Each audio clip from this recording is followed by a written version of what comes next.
Hey guys, Bowie here, and this is my guide for picking carry in 722F. This guide is tricky and also a work in process because picking is relevant to which heroes you can play. It's also specific to your region and to when you can pick in the current draft and what heroes you can see at the time. I don't have the greatest hero pool, but thankfully for the simplicity of this video, there are not a lot of great carries available right now, meaning you start with limited options from the get-go, but bear in mind that most of what I'm saying here is also relevant to how I play Dota.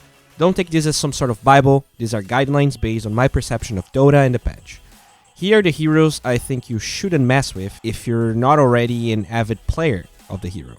And they might be good if for whatever reason you have last pick, but as a general rule, carries don't have last pick, and that doesn't happen frequently since your mid should be getting that priority. If you do know the hero well, and you can see at least 4 heroes from the enemy team, these heroes can be good, but often they are not. The heroes are Medusa, PA, Drow Ranger, Anti-Mage, Terrorblade, Weaver, CK, and Spectre. Some of these heroes are great in specific scenarios, but understanding those scenarios means you need to have played the hero, and if you don't even bother. In my opinion, learning those heroes in this patch is just a waste of time since they can get picked every 3 out of 20 games. Maybe more, but this is not a fast way to improve. Now I'm going to list the heroes that I think you need to learn to play safe lane in this patch, and the rare exceptions that I don't play, but I think can be good as well. Naga, Wraith King, Faceless Void, Ursa, Slark, Juggernaut, Sven, Tro, and Lifestealer are pretty good heroes. Some honorable mentions are Lycan, Luna, Gyro, Alchemist, and Morphling. These are heroes that I don't play often, but can definitely be good in this patch when you understand them. With that out of the way, we can talk about the clear distinction in picking when you see 3 enemy heroes, and when you see 4 enemy heroes, and when you see 5. By the way, if you're the type of player that tilts when no one picks a hero, and you first phase your carry, that's a game-losing mistake. If you're a Miracle, maybe it doesn't matter, but I don't think there's any hero that can be first phase picked in a pub setting without having a massive disadvantage, and 60 gold lost is not equal to the disadvantage you will get from first picking. When you're picking heroes and you can only see 3 enemy picks, you will be often looking at 2 supports plus the offlaner. Your job as a carry is to pick a hero that can win the lane and the game, and the less heroes you see, the harder it is to secure the game with a pick, when the enemy can respond with 2 other cores later. This is a game I played as Juggernaut today. A pretty good example, I think, because we could see Enchantress, Warlock, and Lina. So we were clearly facing Lina plus Warlock support and Enchantress. When you're picking against 3 heroes only, your hero pool will shrink naturally because some heroes are just not meant to be picked at this stage, and that's because they can be easily counterable. One example of a hero like this is Anti-Mage. You don't want to be picking Anti-Mage in a game you cannot end at 30-40 minutes, and depending on the picks that the enemy goes for after your Anti-Mage pick, that might not happen. You don't want to pick Anti-Mage when you're not countering their position 1 and 2. Jug and Lifestealer are usually good heroes to have against Enchantress, but Lifestealer was banned, and we went with the Juggernaut. We lost that game, but I do think it was an okay pick. The problem this game, amongst many problems, was my Huskar dying 10 times in the first 16 minutes, and I did give him last pick. Huskar was a great last pick, but the enemy mid was around 1000 MMR higher than my Huskar, and that's probably why he struggles so much. There are many things you have to consider when you're picking for safe lane, and the first one is, can you actually lane? In this game, luckily, my team decided to give me 10th pick, which increases the hero pool tremendously, as we talked about. I'm not a great Slark player, but this game felt amazing for Slark, in my opinion. Not only I'm against a lane with 2 melee heroes, meaning I can get a lot of essence shift stacks, other bells were ringing in his favor. Jugger cannot ult or lock me down. I can dispel the disarm from Pangolier. He cannot ult while under the effect of bounce. And I can know if I'm being charged, and I can get a ton of essence shift stacks whenever Wyvern uses Code Embrace. So this is just, a very quick rundown of why I think and why I picked Slark in this game. It just felt right. But would I pick Slark only seeing the Spirit Breaker, Jugger, and Wyvern?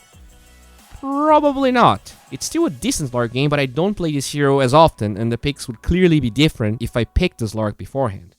Another thing that is really hard to convey on guys like this is that everyone has a limited knowledge on Dota. Whether you like it or not, a 6k player might not know something that a 3k player does and vice versa, but it doesn't mean that what the 3k player knows or thinks he knows is necessarily relevant.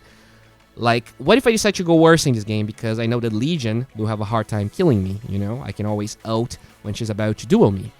Maybe you're a 3k Ursa spammer and you like that aspect of the hero in the game. You might be right in that regard, but are you making the best decision when you tend to pick a hero that counters only their offlaner? Kinda like Slark, you do benefit from Cold Embrace since you keep stacking your passive while someone is Cold Embrace, but Slark is clearly better versus Winter Wyvern and Ursa, right? You're actually getting those stacks for minutes, and we talked about why Slark is good. The point I'm trying to make is that you should aim to counter position 1 and 2 when you pick late as carry, and when you can't see what you're playing against, you have to pick heroes that are inherently good, aka the Wraith Kings, the Juggernauts, the Voids, while still have a decent lane because you're banking on your hero being good enough that even while countered, you have an okay time, you have enough time to get the items that you need to deal with the counters. Void, in my opinion, is on the brink of being considered a tier 1 carry. He went from 200 games a week on 7k plus games to 600, and I did pick Void in this game while having knowledge of 3 enemy heroes, Rubik, Legion, and Batrider. I do like playing Void, so have that in mind as I explain why I did go for Void. Void is good in lane versus Legion, because overwhelming odds, one of the most obnoxious and hard to deal nukes in, as offlaners, gets easily countered by time walking lane. It's also amazing versus Batrider and Rubik because of time dilation, and on top of that, Void is a great hero. Some people US might not agree, but that's because maybe they're not looking well enough.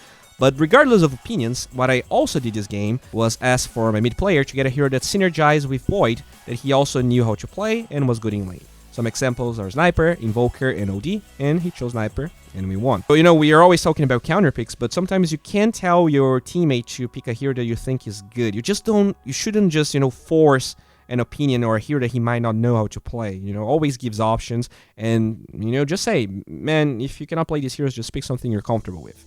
And this is going to be the last example of a pick, and while you can see that I lost the game as Wraith King, this game was lost on my Doom that broke his items for absolutely no reason, since as you can see we were 7,000 gold ahead before he did his little scene. So let's try to understand the Wraith King pick a little bit. First of all, Juggernaut was banned, and I could see every hero but the Lycan, meaning some other options were Lifestealer. And while this hero builds Radiance just like Wraith King, that is a reason this hero is good this game. Wraith King is in general a better hero than Lifestealer, win rate wise, everything wise.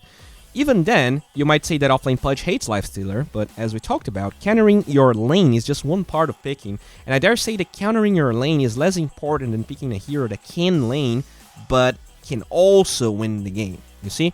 You're rarely going to win your safe lane to begin with, and even when that happens, the games last long enough that you're not going to just snowball and push tier 2 towers at 10 minutes, You're not going to kill your offlaner 10 times. Lifestealer is a good hero against some right-clickers, like Sven, since he gets a ton of evasion with his items and talents, and you have Feast against a very bulky boy, whereas Wraith King is more of a long teamfight-oriented hero. Yeah, you might be able to dispel the Crepify as Lifestealer, but a good Pugna player will never cast it on you unless he knows it's on cooldown or he wants to force the spell and kite you. And maybe this was an okay Lifestealer game. I just prefer Wraith King as a hero right now, and I decided to go on this. I'm not saying Lifestealer was bad, I'm just saying why I picked Wraith King instead of other options. Juggernaut was banned this game, but I also don't think he is great this game, either because Omnislash gets countered by the Crepify, and Blade Fury is usually not enough to kill a hero like Pudge in lane, unlike an Enchantress. So I didn't feel like I would, gain enough in the lane to justify the pick. Void is completely out of the question here, since they can decrepify chrono targets, they can hook chrono targets, they can steal my chrono, you name it. By the way, guys, the videos this week will be inherently less quality than last week, and the answer for that is I'm spending a lot of time playing pubs. I'm back at grinding MMR, and this time we're going towards 6k.